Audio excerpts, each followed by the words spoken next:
Hello everyone. Welcome to my channel AIO Education. Today, we will discuss class 7th English chapter, Quality, a touching and inspiring story about dedication, craftsmanship and perseverance. मैं उसे अपनी युवा अवस्था के शुरुआती दिनों से जानता था, क्योंकि वह मेरे पिता के जूते बनाता था। वह अपने बड़े भाई के साथ अपनी दुकान में रहता था, जो लंदन के एक फैशनेबल इलाके की एक छोटी गली में थी। दुकान में एक खास शांति और गरिमा थी। उस पर कोई बोर्ड नहीं था, केवल गीसलर ब्रदर्स नाम लिखा हुआ था और खिड़की में कुछ जूतों की जोड़ी रखी हुई थी। वह केवल ऑर्डर पर ही जूते बनाता था और जो भी जूते वह बनाता, वे हमेशा फिट आते। ऐसे जूते बनाना, जैसे जूते वह बनाता था, मुझे तब भी और आज भी रहस्यमय और अद्भुत लगता है। मुझे वह दिन अच्छी तरह याद है जब मैंने शर्माते हुए अपने नन्हे पैरों को उसकी ओर बढ़ाते हुए कहा था, क्या यह करना बहुत मुश्किल नहीं है, मिस्टर गीसलर? और उसका जवाब, जो उसने अपनी लाल दाढ़ी के भीतर से मुस्कुराते हुए दिया था, यह एक कला है। उसके पास बहुत बार जाना संभव नहीं था, उसके बनाए जूते बहुत टिकाऊ होते थे, उनमें कुछ खास बात थी। अस्थायी चीजों से परे, उसमें किसी प्रकार का जूते का सार बस गया था। दुकान में जाना आम दुकानों में जाने जैसा नहीं था, बल्कि ऐसा लगता था जैसे कोई मंदिर में शांति से प्रवेश कर रहा हो। वहां एकमात्र लकड़ी की कुर्सी पर बैठकर इंतजार करना पड़ता था। गहरे गले से निकली आवाज और उसकी चप्पलों की ठक-ठक की आवाज सुनाई देती, जब वह संकरी लकड़ी की सीढ़ियों पर आता। फिर वह सामने खड़ा होता, बिना कोट के, थोड़ा झुका हुआ, चमड़े की एप्रन पहने, बाजू ऊपर मुड़ी हुई और आंखें मिचमिचाते हुए, जैसे किसी जूते के सपने से जागा हो। और मैं कहता, कैसे हैं आप, मिस्टर गीसलर? क्या आप मेरे लिए एक जोड़ी रूसी चमड़े के जूते बना सकते हैं? वह बिना कुछ कहे, वहीं से लौट जाता जहां से आया था, या दुकान के दूसरे हिस्से में चला जाता। दुकान में, मैं लकड़ी की कुर्सी पर आराम से बैठा रहता और उसकी कला की खुशबू को महसूस करता। कुछ ही देर में वह वापस आता, हाथ में सुनहरे भूरे रंग के चमड़े का एक टुकड़ा लिए हुए। उसकी आंखें उस चमड़े पर टिकी होतीं, और वह कहता, क्या सुंदर टुकड़ा है। जब मैं भी उसकी प्रशंसा करता, तो वह फिर बोलता, आपको कब चाहिए? और मैं जवाब देता, ओह, जैसे ही आपको सुविधाजनक हो। फिर वह कहता, कल से 15 दिन बाद, या अगर वह उसका बड़ा भाई होता, तो कहता, मैं अपने भाई से पूछ लूंगा। तब मैं धीरे से कहता, धन्यवाद। सुप्रभात, मिस्टर गीसलर, और वह जवाब देता, सुप्रभात, अब भी हाथ में चमड़े को देखता हुआ। और जैसे ही मैं दरवाजे की ओर बढ़ता, मैं उसकी चप्पलों की ठक-ठक की आवाज सुनता, जो सीढ़ियों पर ऊपर जा रही होती, उसके जूतों के सपने की ओर। वे सब कुछ ले लेते हैं, उन्होंने कहा, वे विज्ञापन से लेते हैं, मेहनत से नहीं। वे हमसे छीन लेते हैं, जो अपने जूतों से प्यार करते हैं। बात यहां तक आ गई है, जल्द ही मेरे पास कोई काम नहीं होगा। हर साल काम कम होता जा रहा है। आप देखेंगे। और उनकी झुर्रियों भरी चेहरे को देखकर मैंने ऐसी बातें देखीं जो पहले कभी नहीं देखी थीं, कड़वाहट, कठिन संघर्ष। और अचानक उनकी लाल दाढ़ी में कितने सफेद बाल दिखाई देने लगे। जहां तक संभव हो सका, मैंने उन खराब जूतों के हालात समझाने की कोशिश की। लेकिन उनके चेहरे और आवाज ने मुझ पर इतनी गहरी छाप छोड़ी कि अगले कुछ ही मिनटों में मैंने कई जोड़ी जूते ऑर्डर कर दिए।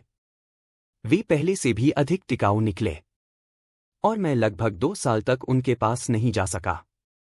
कई महीनों बाद मैं फिर उनकी दुकान गया। इस बार ऐसा लगा जैसे उनका बड़ा भाई चमड़े का एक टुकड़ा संभाल रहा हो। कैसे हैं, मिस्टर गीसलर? मैंने कहा। वह करीब आए और मुझे ध्यान से देखा। मैं ठीक हूं, उन्होंने धीरे से कहा, लेकिन मेरे बड़े भाई का निधन हो गया है। और मैंने देखा कि वह वाकई वही थे, लेकिन कितने बूढ़े और कमजोर लग रहे थे। और इससे पहले मैंने कभी उन्हें अपने भाई का जिक्र करते नहीं सुना था। गहरे सदमे में, मैंने धीरे से कहा, ओह, मुझे खेद है।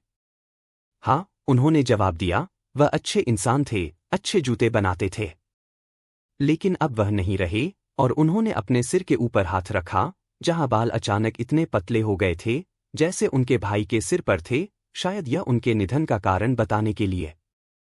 क्या आपको कोई जूते चाहिए? उन्होंने हाथ में पकड़े चमड़े को ऊपर उठाते हुए पूछा। यह बहुत सुंदर टुकड़ा है। मैंने कई जोड़ी जूते ऑर्डर किए। उन्हें आने में काफी समय लगा, लेकिन वे पहले से भी बेहतर थे। उन्हें पहनकर खराब करना तो नामुमकिन था। और उसके तुरंत बाद मैं विदेश चला गया। 1 साल से अधिक समय बाद मैं फिर से लंदन आया। और जिस पहली दुकान पर गया, वह मेरे पुराने मित्र की थी।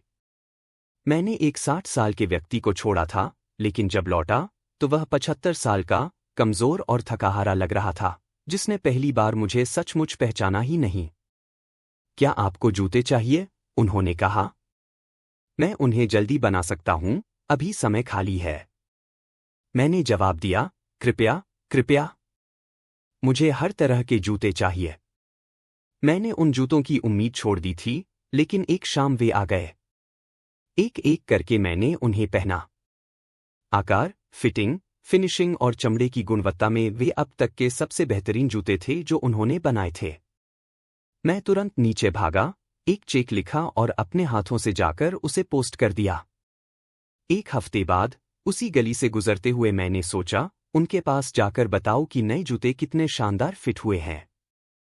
लेकिन जब मैं वहां पहुंचा, जहां उनकी दुकान हुआ करती थी, उनका नाम गायब था। बहुत परेशान होकर मैं अंदर गया। दुकान में एक युवा व्यक्ति था, जो अंग्रेजी चेहरे वाला था। मिस्टर गेसलर हैं? मैंने पूछा। नहीं, सर, उसने कहा। नहीं, लेकिन हम आपकी हर जरूरत को खुशी से पूरा कर सकते हैं। हमने यह दुकान ले ली है। हाँ, मैंने कहा, लेकिन मिस्टर गेसलर? ओह, उसने जवाब दिया, वह गुजर गए। गुजर गए। लेकिन मैंने पिछले बुधवार ही उनसे ये जूते प्राप्त किए थे। उसने कहा, बेचारे बूढ़े आदमी ने खुद को भूखा मारा। डॉक्टर ने इसे धीमी भूख कहा था। देखिए, वह इस तरह काम करता था। दुकान को चलाता रहता, न किसी को अपनी जूतों को छूने देता, सिवाय अपने। जब उसे ऑर्डर मिलता, तो उसे बनाने में इतना समय लगता। लोग इंतजार नहीं करते। उसने सबको खो दिया। और वह वहीं बैठा रहता, चलता रहता। मैं यह कह सकता हूं कि उसके लिए, लंदन में कोई भी आदमी उससे बेहतर जूता नहीं बनाता था। लेकिन देखिए प्रतियोगिता। उसने कभी विज्ञापन नहीं दिया।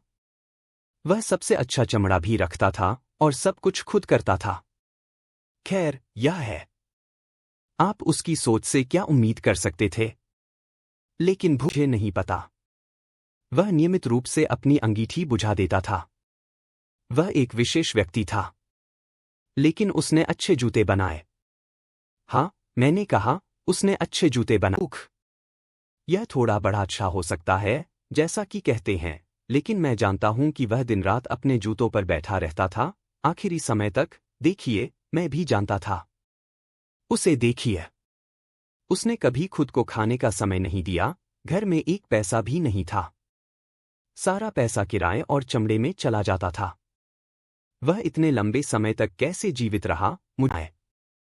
If you enjoyed this video, give it a thumbs up, share it with your friends, and subscribe to AIO Education for more helpful content. Don't forget to press the bell icon so you never miss an update from our channel.